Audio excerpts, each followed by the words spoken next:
guys, move out to houses. What are you doing in big cities? It's a trick. It's a psychology trick. But we can talk about it later. What? Oh, okay. Big cities are psychological. In a way, because when they're putting the big posters on the big cities, right, to promote something, anything, it's a bit a psychology trick because people think they have achieved something in their life when they move in the big cities. So the advertisements work better, more effective than if it would be put on a countryside.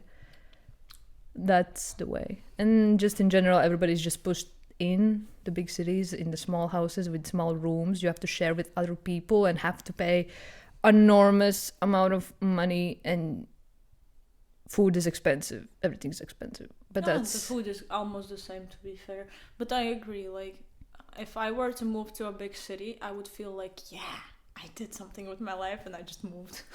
Yeah, that's the trick, exactly. Interesting, yeah. Yeah. And then you pay like a buttload of in rent and live with somewhere else.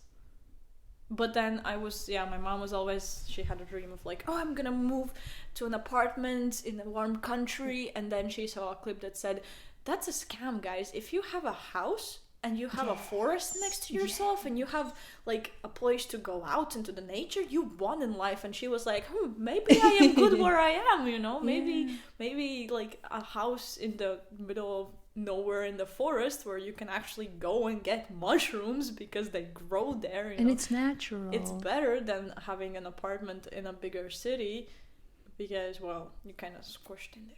Yeah, that's the depression big rates. problem. I wonder why. Okay, we kind of have bigger depression rates here because we have no sun. Now we have sun. Now, not the best example, but most of the times it takes it's like at 8 or 9 a.m. when the sun comes here, and it's so hard to wake up, at least for me. Did you know that there's actually a third set of teeth ready to be grown? Third set of teeth? Yeah. What do you mean third set of teeth? Like there's the basically like roots, like there's stuff in our so if this one gums. fails, another one can come out? It can, it just won't, but it's like it has the how do you say that? It has like the root ready to be grown.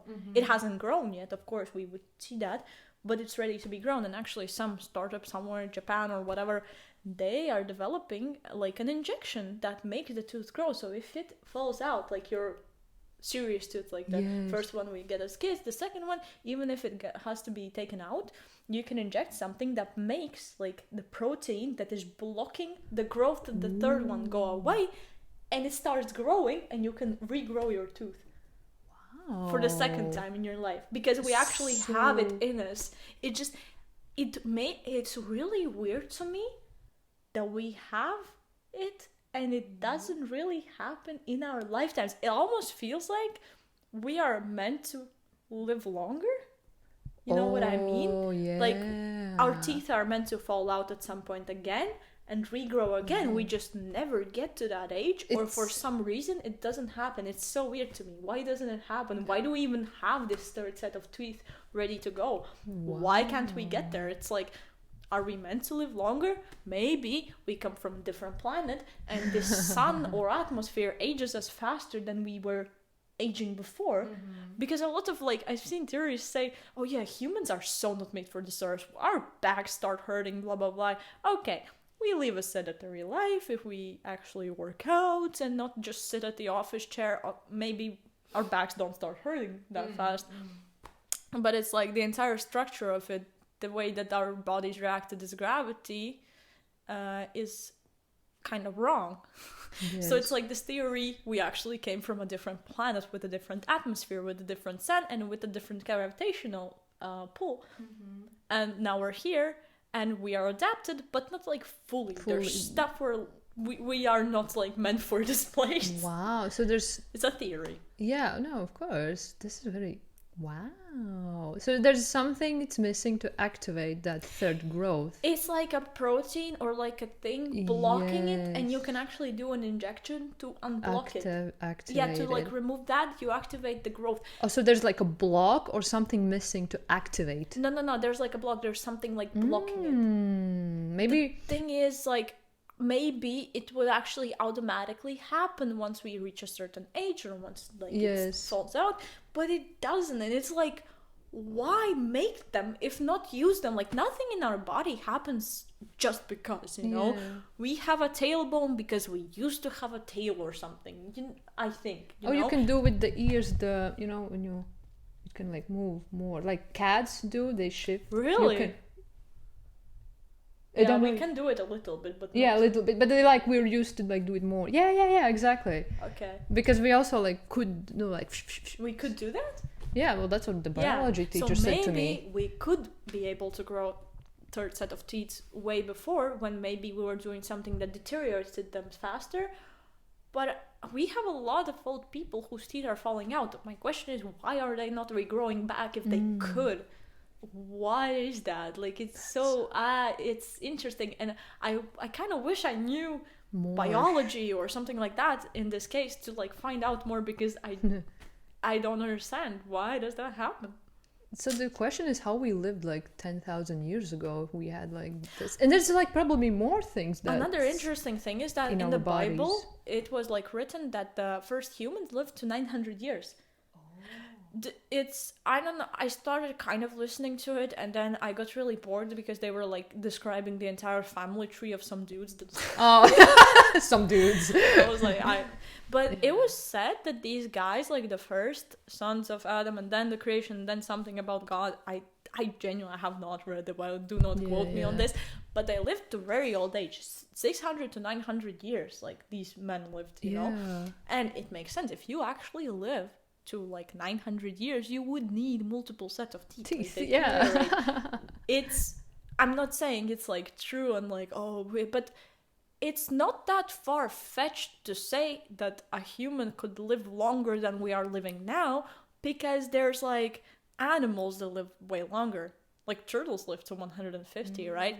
There are jellyfish who never die if they're not killed.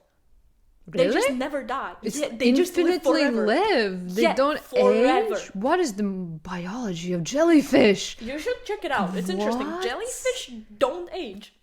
They just they keep living.